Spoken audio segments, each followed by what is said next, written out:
كمواطن واش انا متفائل؟ انا كتجيني نقدر نقول لكم بانه انا متشائم. انا متشائم على الاوضاع ديال البلاد. ف يمكن غادي نرصد لكم مجموعه ديال الامثله ونقول لكم علاش انا متشائم. وخصنا الافعال ماشي غير الاقوال، وخص رؤوس تقطع والحكومه تغير ولا الوزراء يتبدلوا الى اخره. انا غادي نمشي ابعد من ذلك ونقول ها هما تبدلوا الوزراء، ها هي تغيرت الحكومه، ها هما بدلنا المدراء، ومن بعد واش غادي تصلح الوضعيه؟ واش غادي المغرب زعما يمشي غدا من سيء الى احسن حيت بدلنا ناس؟ ان الناس اللي غادي نجيبوهم في المكان هادو اللي غادي يمشيو شكون هما؟ منين جايين؟ زعما جايين من السويد؟ جايين بالانجليز؟ تما راه جايين من نفس البيئه، بنفس النخبه، بنفس الشعب، بنفس المدن، بنفس القرى. هذا الشيء اللي عندنا، وهذا اللي عندنا، وهذا الشيء اللي غادي نقول لكم يمكن ما يعجبكمش هو اللي فيه مشكل. ان المشكل ديال المغرب ماشي مشكل اشخاص او لا مشكل قانون او لا يعني اشخاص بعينهم او لا مشكل قانون لا مشكل مؤسسات. حنا عندنا مشكل في الشعب. حنا الشعب المغربي فيه مشكل. اغلبيه يعني كاين الناس الحمد لله دابا باش كاين واحد الاقليه فيها شويه الضوء هي اللي راه ممشيه البلاد، حتى هذه زايده وكتيأس وترجع حتى هي تنقرض شويه بشويه الا ما صدركناش الامر. حنا مشكل، حنا الشعب فيه مشكل. خصنا نقولوها واخا ما نتوما كتقولوها يعني في الديور ديالكم، انا كنقولها بصوت عالي وكنقولها ونتمنى ان الامور تغير، ماشي باش نتشفى فينا نعتنى بكم. المشكل اللي عندنا في المغرب مشكل قيم. حنا ما عندناش القيم اللي كتاسس لهذه الدوله هذه. شنو هما القيم اللي عندنا؟ نتحداكم تسولوا شي واحد في الزنقه تقول له شنو هما القيم ديال المغاربه. ما عندناش. نعطيكم مثال الدول المتقدمه. علاش المتقدمه؟ لان عندها دي فالور كتمشاوق دي فالور هي الطابلو دبور ديالها. كيقول لهم لي فالور ديال الدول الاوروبيه ولا امريكا، تقول لك حنا لي فالور هي الحريه، لا ليبر اونتربريز، حريه المقاوله، وكتشوف كتشجع المقاولات، كتعطيها الدعم وتشجعها، وحريه المنافسه كتشوف كتقول لك كتشوفها كتلمسها. ماشي انت دير مشروع يجي واحد يطحنك لاباس عليه او لا يديك البروجي او البنك تخنقك. يعني حنا كنوفروا الظروف باش نخنقوا الناس ماشي باش نساعدوا الناس. الحريه لي فالور عند الدول الديمقراطيه، عند الدول الاوروبيه تقول لك مثلا الديمقراطيه سي اون فالور اسونسيال، كتشوفها كتجسد كذا. كتقول لك وحده من القيم ديالنا لي فالور هي المساواه. المساواه بين الرجل والمراه، المساواه بين الناس، كتشوف المساواه بين الفقير والغني. يعني كاينه كتشوفها كتلمسها. حنا ما عرفش من المساواه، اش من فالور اصلا عندنا دي فالور سي فري ما نكرهمش، ولكن لي فالور ديالنا ديال المغرب الزرقالاف، ضرب يدك، تحنمو، الرقمق، شلط دغيا، واش كاين شي زرق لا ايوا لا زرقاء لا مرقه. هادو القيم اللي حنا كنمشيو. تلقى المسؤول الكبير حتى المواطن العادي كيفيق في الصباح الهم ديالو خصو يضرب يدو يدبر على راسو باللي كاين فيت فيه كيف ما كاين. هادو هما القيم ديالنا. بهاد القيم ما يمكن الا نزيدو نهودو. دايور كتشوفوها يعني خرجوا شوفوا المدن ديالكم كي دايره، شوفوا المدن. خليو الرباط، انا دائما الرباط استثناء، هذاك الرباط حيت ساكن فيها الملك والامراء. غدا ما يسكنوش فيها الملك والامراء ويمشيو لشي بلاصه اخرى، قسما بالله الا تلقى صحاب الكرارس والخضره والمهم والكريانات المهم في وسط المدينه عادي. تشوفوا الفوضى وثقافه السبال اللي راهم مستمره. كتشوفوا هادو هما القيم ديالنا. يمكن نولي نهضر على هذا الشيء، ولكن من تكلمنا حتى على الاداره. يعني نعطيكم نموذج على القيم ديالنا حنا في الاداره المغربيه. وهذا الشيء كنا قلناه، وباش نعطيكم يعني نزكيكم هذا الشيء اللي كنتكلم عليه. انتم مثلا ولادكم من كيبغوا يخرجوا مثلا يبغوا يمشيو للسويقه ولا البنت تمشي للسويقه، وشنو كتقولوا لها؟ حدي صاك، جمعي صاك ديري تحت باطك. تمشي مع البنت الصغيره شدي البنت، شدي الولد، شديه مزيان عندك تطلقيه. حدي جيبك، حدي سطامك، حدي الجي اس ام ديالك. دائما الولد واش حنا خارجين للمدن المغربيه ولا خارجين لا جانجل ولا غاديين ما نعرف فين في الرقه ولا ما نعرف داعش؟ نورمالمون مدينه مغربيه خصها تكون على الاقل شويه ديال الامن. حنا وصلنا لمرحله ما كاين لا امن ولا حتى شي حاجه، غير الفوضى. كتمشي لواحد السوق اللي هو سوق عمومي، انت قبل ما تخرج من دارك وانت داير اتونسيون، ويمكن ترجع ولا ما ترجعش، المهم دير في بالك بانه غادي يوقع لك مشكل. وتمشي في الطوموبيل بالله عزاز ديالك، دابا هادو الوالدات ديالنا وخوتك كلشي يقول لك عندك بدا بالله الباب، دير الفيرويا سونترال، طلع الزاج، عندك يسولك شي واحد جاوبو، عندك طلع شي واحد خارج ديجا من شوكي ديرونجي. فتكلمنا يعني على سي فري، باش كيقول لك لا واحد هذا متشائم بزاف. حنا الحمد لله شوف كاين مشاريع مهيكله ومشاريع تنمويه، سي فري كاين، انا ما كنكرش، كاين طونجيميت، كاين تي جي في، كاين غادي يبنيو اكبر برج في الرباط غادي يوصل للسماء، كيتلاقى مع السماء. ولكن ما فائده انا نبني اكبر برج في السماء ومن نهود نخرج من الباب واحد يدير لي السيف هنايا، ما من الفائده. اليوم ولينا نطلبوا في المدن ديالنا، المدن يعني بزاف، يعني في المجموعات السكنيه اللي كاينين في المغرب، يعني المجموعات السكنيه ما بقيناش نطالبوا بالتنميه. انا دابا كان نتلاقى مع الممثلين ديال السلطات المحليه ولا المنطقه، كنقول لهم ما ديرولناش التنميه، ما تجيبولناش لوزينات، ديروا لنا غير الامن، غير النظام. يعني شوف المطالب اللي وصلنا فيها، الله يخليكم زعما غير ما يعرضوناش بالسيوفه. زعما هذوم واحد الوقيته في المطالب كان في المغرب دابا كانوا يقول لك لا الملكيه السود ولا يحكم، ملكيه برلمانيه، كانت مطالب عاليه. دابا المطالب اللي ولينا نطالبوا يعني غير الله يخليكم باش ما يعرضوناش بالسيوفه.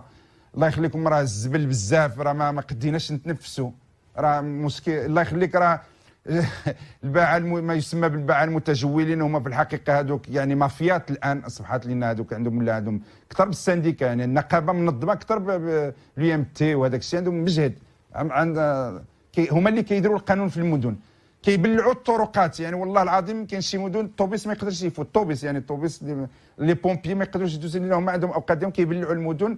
والسلطات كتحس بالسلطات الامنيه والمحليه والمنتخبه بحال اللي افلست او لا افلست، دفعت فايت ما قادراش تحرك. ملي كتشوف انا هذا المنظر كنقول اما هذه السلطات فاسده او لا مغلوبه على امرها. وانا كنزيد مغلوبه على امرها باش غدا الا شكاو بيا نقول لهم عند القاضي، نقول له لا راني قلت، يقول لي راه قلت عليهم فاسدين، نقول له لا راني قلت او مغلوبه على امرها.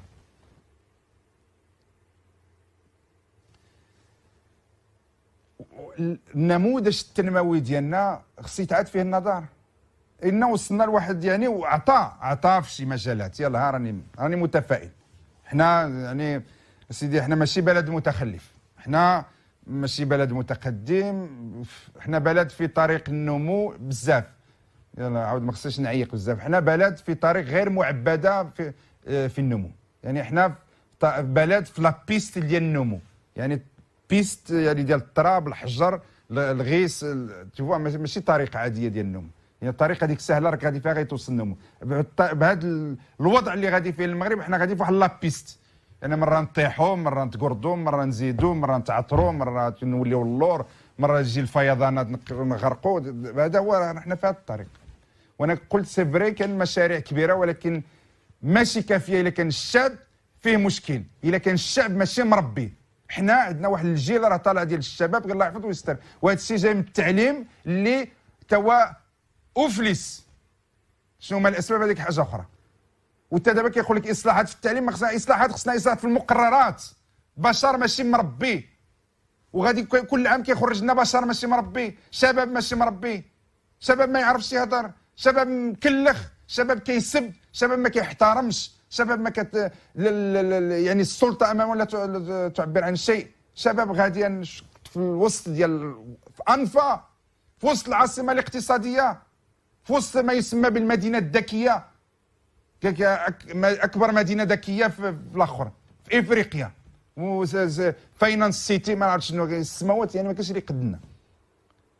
اكبر مدينه ذكيه ما تلقاش حتى البلاكه تكون في الطوموبيل تبغي تخرج تمشي للوطوريت ما تعرفش تبقى الدور تما كي الفار. مدينه ذكيه ما فيهاش اسلحه، حنا بولداء ديروا لنا غير البلايك نخرجوا بالاخر.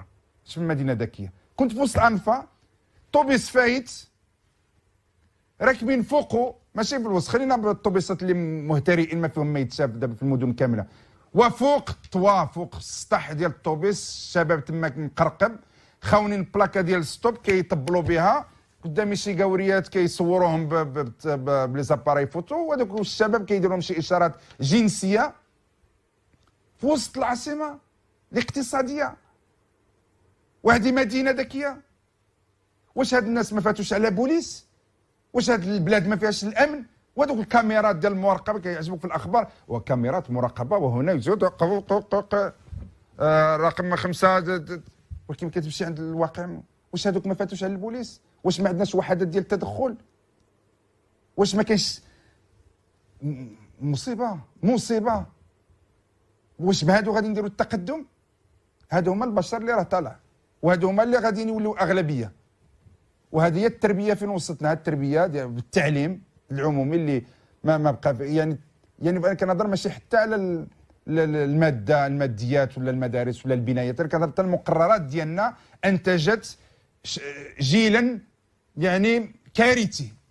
خص المقررات تعاد فيها النظر، وحتى التعليم الخاص راه الناس راه كترمي فلوسها فيه. الناس ولات دير ولادها في التعليم الخاص غير باش ما ولادهم ما يتشرطوش ولا ما يتشفروش في المدارس العموميه، زعما بحال اللي كيحميوهم، يجي الطوبيس يديهم ويردهم صافي ميناجو لي مينا. مي كيجيو انا كنشوف حتى النيفو ديال هذوك اللي كيقراو في التعليم الخاص راه مساكن واحد النيفو طايح بزاف، راه كنحشمو كنبغيوش نهضروا. راه كيلاقى لواحد جوج جمل بالفرنسيه والنص ديالها عامر اخطاء. قلت لكم الناس راهم كيديروهم غير حيت شويه نقيين وصافي فيهم الطواليتات نقيين، راه النيفو ديالهم طايح. واش عمرو شفتوا عباد الله في العالم شي وحدين كيدي ولادو يقرا في التعليم الخصوصي وكيزيد يخلص عليه ليتود دي كور بريفي عند نفس المعلم اللي في التعليم الخصوصي؟ كاينه غير في المغرب. كتخلص الفلوس وكتزيد تخلص الاستاذ يدير له دي كور بريفي، باغي يتحمقونا؟ فين كاينه هذه؟ وفي التالي كيخرج يلاه حدو قدو واحد يدير واحد 3 جمل بالفرنسيه صافي، ولا بس نقيو كذا من هذا هو التعليم الخصوصي عندنا.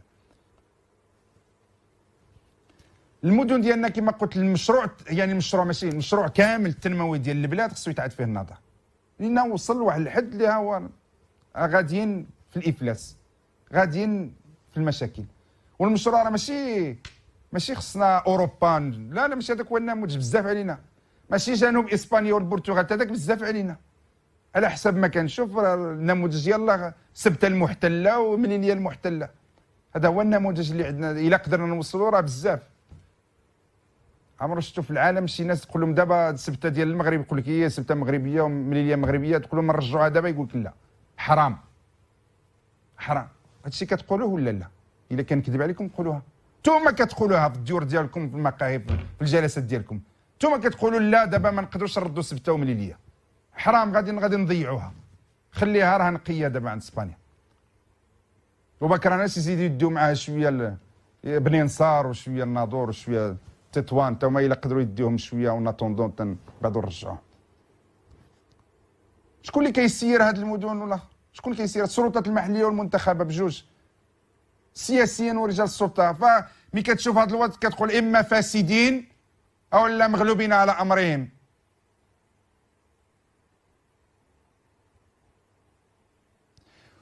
واحد التقنيه باش اصحاب السياسه خرجوا على المدن سميتها الديروغاسيون، الاستثناء. هاد الديروغاسيون هي اللي خرجت على المدن ديال المخ وخرجت على مجموعه ديال القطاعات. وشنو هي الديروغاسيون؟ هي زعما شي حاجه، هي رخصه استثنائيه. انا كنت كنسمع الاستثناء في الاستثناء في شي حاجه في التقدم ما نعرف، ولكن عاد فهمت تم كنت نهضر مع الناس عاد فهمت. الاستثناء وهو انه القانون مثلا يجي يمنع، يقول لك هذه زون فيلا يبنى فيها العمارات، يجي رئيس البلديه ولا ويعطي ديروغاسيون واحد المقاول كيبني فيها العماره. ديروغاسيون انه مثلا عندك الحق تبني غير 3 زيتاج، يجي رئيس البلديه يعطيك ديروغاسيون تزيد 2 زيتاج اخرين. ديروغاسيون انه تبني هنايا مرافق عموميه وحدائق، يجي رئيس البلديه يعطيك ديروغاسيون يقول لك ما تبنيش الحدائق، ما تبنيش مرافق عموميه، دير لوتيسمون وبيع وشري مع راسك. وفي كاع هاد لي ديروغاسيون قسما بالله الى الرشكه كتلعب واحد زعما ما تما كيفاش يغتنيو المنتخبين، فهذا ما يسمى بالديروغاسيون. وهذه ماشي يعني حتى في المؤسسات العموميه فين ما انا هاد السي جدو على الحسابات الا بغى يشد الشفاره مثلا ديال المنتخبين ما يبقاش يمشي بعيد، يجي الاداره البلديه يقول لهم خرجوا لي كاع لي ديروغاسيون وغادي يشوف في هذوك لي ديروغاسيون يضرب الحساب يقول لك هذا دا 20 مليار ولا 30 مليار. لي ديروغاسيون كلشي تقريبا الاغلبيه ديالهم فيهم الرشوه كدور. ما يمكنش يعطيك الدروغ، ما يمكنش السيد انت القانون كيقول لك 3 ايطاج انت كتعطي له 5 ايطاج حبا فيه، زعما علاش 5 ايطاج وواحد ما يعطيهالوش. مشكل معقد. غادي نتكلم لكم غير يمكن بعجاله باش نسالي هذه الحلقه على الوضع حتى هو الكارثي ديال الاداره المغربيه، غير بعض الامثله باش تشوفوا يعني علاش كنقولوا هكا. لان انا شفت هذه المره داير واحد الروبورتاج على ما طنجة تيك قال لك طنجة تكنولوجي ما عرفت غادي يعطوها للشينوا 30,000 هكتار ولا ما عرفت. انا كنقول لكم من الان هذاك المشروع غادي يكون فاشل من الان. نتمنى نكون خطا، ولكن اذا مشيتوا بهذا الوضع هذا غادي يكون فاشل. ان هذاك طنجة تيك راه خص الشعب اللي يخدموا، فهذا الشعب غادي بهكا ما بقاش انه تجي تعلم الشباب انه يخدم واحد الماشينه. خص هذاك الشاب اكثر من يخدم الماشينه خص تكون عنده الرغبه فاش انه هو يشتغل، خص تكون عنده النيه حسنه، النيه صادقه. كتشوفوا الناس واش عندهم النيه في الخدمه، كتلقى انا نعرف مقابل يقول لك الناس ما بغاوش يخدموا، الناس فيهم حراميات، الناس هكا، الناس ما نعرف ولاو كيبغيو يديروا لارجون فاسيل، خصو يربح دغيا. كيقول لك انا نمشي نخدم في لوزين فوقاش ندير الطوموبيل فوقاش ندير الدار، المهم خصو يدبر هكا واخا يخدم معاك يشفر المهم لانه هذا الشيء لا يعني بان هذوك المسؤولين والباترونات هما راهم ظريفين، كل واحد والنيفو ديالو. الاداره المغربيه هي اللي خصها تعطي المثال حتى هي مكرفسه. واش عباد الله عمر شفتوا شي دوله في العالم بغات تقدم ملي كتبغي تدفع البروجي ولا شي دوسي ولا شي دوموند الاداره يقول لك زربي قبل رمضان، راه داخل رمضان صافي دير الشهر ما كاين والو، شهر ما فيش خدمه. كتجي عنده في رمضان يقول لك اصاحبي وانت جاي في رمضان واش كاين شي واحد يجي يخدم في رمضان؟ انت الله يهديك اصاحبي وخليه تيخرج رمضان. ناس وعمرو سمعتوها انتم؟ الا راني كذب قولوها لي. كيقول له دغيا راه رمضان، قبل رمضان خصنا نقضيو الغرض. واكثر من ذلك تجي الدوله تنقص الساعه للموظفين في رمضان، ديجا ما خدامينش هذيك 7 سوايع ونص ولا 8 سوايع ديجا ما كيخدموهاش الى جالك، وفي رمضان يزيدني ينقص له يقولوا التوقيت الرمضاني. حل التوقيت العادي كانوا مطفرينها، دابا زدنا لهم توقيت رمضان نقصنا، وراه خصنا نزيدوا 24 ساعه على 24 ساعه ونشوف واش نتطوروا. ديجا كلشي ما شفتوا شي دوله في العالم تبغي تمشي تخدم في الاداره يقول لك نهار الجمعه يقول لك قبل 12، تقول له علاش راهم يسالوا على 4 يقول لك لا راه صلاه الجمعه من بعد. عمرو شفتوا شي دوله في العالم موظف كيمشي يصلي صلاه الجمعه كيخرج مع 12 ولا الوحده يمشي يصلي صلاه الجمعه، المهم ياخذ وقته، ومور صلاه الجمعه خصو يمشي ياكل سكسو عند مو، ماشي في دارو ولا عند مو، خصو يمشي عند الوالده ناكل سكسو، وخصو يدير لاسيست شويه يرتاح لان مور الطعام واللبن، لان اللبن راك تعرف شويه يتقل خصو ينعس شويه، ومن يفيق يمشي 3 ونص يقول لك يمشي يدير واحد الطله، غادي يمشي نطل ولا يمشي يهز الفيستا ديالو اللي خلاها قبيله بان مراه تما كذا.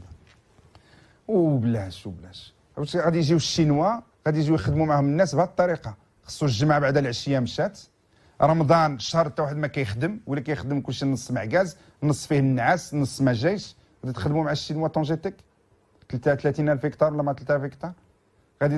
واش غادي تجي الشينوا غادي تقول له لا مور العيد الكبير راه غادي الناس يمشيو عندهم الشهر ديال الكونجي، عندي الخدامه اللي يمشي ما غادي يدوز العيد يهود الزاكوره يمشي للورزازات ضرب الشهر، الواحد يمشي يضرب الحولي على خاطره عاد يرجع. وهذه هي الاداره ديالنا. الاداره واش عمرو شفتوا في العالم الدخول المدرسي 7 هذه المره راهم داروا زيرو، قال لك لو 7 سبتمبر لان جاي بعدا دو تاسو ماشي لو 1 سبتمبر لان جاي كاين العيد من بعد الناس كلشي كونجي. حنا ولينا الخدمه ديالنا كنارونجيوها مع الاعياد، يعني لان الناس كدي كونجي وتزيد، ما كاينش لا ريغور، ما كاينش المعقول تيلمو ما كاينش المعقول حتى ولا كل شيء يعني عارف. انت كتمشي للاداره كتمشي بالله عليكم تبغي تخدم الورقه كتقول له عبد السلام الله يخليك بغيت نكاليزي غدا واحد الورقه في المقاطعه، تعرف تماك شي واحد اللي كذا يسر بينا دغيا. جميله انت خدامه في السبيطار غادي نصيفط غدا واحد لي زورجونس، تعرفي تماك شي فرمليه اللي تقدر توقف معاها. سي محمد غدا بغيت نمشي للمحافظه، تعرف تماك شي واحد في المحافظه توصي علينا، تعرف شي واحد في المحكمه. لا علاش تعرف شي واحد؟ روح لي ما فهمتش غتمشي للاداره، علاش خصك تعرف شي واحد باش يتوسط لك؟ لان بكل بساطه حتى واحد ما تيق في الاداره، وشي واكثر من داك الشيء ما تيقفش. ومع هذه العقليه ديالنا اللي ديال القيم ديالنا ديال دغيا خصو هو غير يوصل خصو يتسربى دغيا. ما التربيه ديالنا حنا ما اللوجيسيال ديالنا ما فيش انك خصك تمشي ودير الصف ودير التور وتسنى وبلاتي عليك، ما كايناش. تجيكم غريبه. انا نتمنى والله العظيم لان ما دابا التعليم ما هذا الشيء ما كيقريش. هذاك بكري انا في لا جينيراسيون ديالنا كان شويه التربيه المدنيه وكان شويه ان الله يرانا وكان شويه ديال القيم هكا بسيطه طلعتنا شويه. ما دابا ما كاين والو. فنتمنى والله الى مثلا التلفازات العموميه يقدروا يديروا مثلا شي برامج صغيره هكا مثلا يعاودوا يربوا الناس من جديد. مثلا الا شفت واحد راجل كبير تعطي له بلاصتك مثلا تكون في الطوبيس تنوض تعطي له بلاصتك. مثلا الا طلعت في الطوبيس ما تهرسش الزاج راه هذاك الطوبيس ملك عام. مثلا الا عندك الزبل خصك ديرو في واحد الميكا وتخرجوا ديروا في هذيك ديالو في الوقيته ديالو. مثلا الله يخليكم ما ترميوش الزبل من الطاقه. يعني هذه المسائل يعني هي تجيكم غريبه. كاين شي واحد يسمعها تجي غريبه ولكن هذه من دابا من الابجديات اللي خصنا نعاودوا نتعلموها من جديد. الله يخليكم من تكون تسوق احترم الراجلين. يعني ما تغوتش على الراجل تقول فين غادي قاطع مالك الطريق ديال باك. يعني الطريق ماشي غير ديال الطوموبيلات. يعني احترم الاسبقيه. يعني شي مسائل بسيطه. يعني ملي كتطلب شي واحد تقول له الله يخليك او لا من يعطيك شي واحد تقول له شكرا. يعني والله العظيم الا خصنا شي كابسولات هكا فيهم 30 ثانيه دقيقه باش الناس يمكن تعاود تقول خصني ندير الصف. ما خصنيش انا نجي وندوز انا الاول واخا كان الصف. يعني خصني نحترم الصف نجي اللور ونصبر. ما صحابليش انا نصحاب لي كل واحد يدبر على راسو حيت انايا نعرف فلان. مثلا كاين بزاف ما يتقال و غنخصو واحد الحلقه اخرى من بعد القطاع الخاص توا فيه بزاف ما يتقال. على اي رغم ما قلت ده غير امثله بسيطه على الواقع ديالنا المر واللي كيخليني للاسف متشائم. نتمنى نكون خطا ولكن كما قلت شي واحد غيقول لي ويلا انت متشائم وهذيك كذا وهذه البلاد كي دايره غاديه. وهذه هما اللي غادي نختم بهم. هاد الناس اللي غاديه بهم هاد البلاد واحد الاقليه ديال الناس. واش غادي نقول لك هادو هما اللي راهم هازين هاد البلاد. شي ناس زعما اكفاء ولكن ما عمرو تكافئوا على العمل اللي كيقوموا به على المجهود اللي كيقوموا به. ناس اوفياء لهذه البلاد واوفياء للمبادئ ديالهم والاخلاق ديالهم. وهما اللي تلقاهم دائما في الاداره واحد جوج ولا ثلاثه هما اللي كيبقاو خدامين وكيبقاو حتى لوسط الليل. وكاين كل اداره كتلقى فيها واحد الاقليه اللي صابره وكتشوف بانه في الترقيات ما كيتكافئوش ما كياخذوش حقهم. كيجي واحد مهك ويدبر على راسو. كتلقى الوزير كيجي وكيدير واحد من الحزب ديالو. كيجي واحد مسؤول كيجي ويدير واحد من لافامي ديالو. وهما مساكين هما اللي كيستاهلوا. لان وبها غادي نختم البلاد ديالنا ما كتكافئش الكفاءات.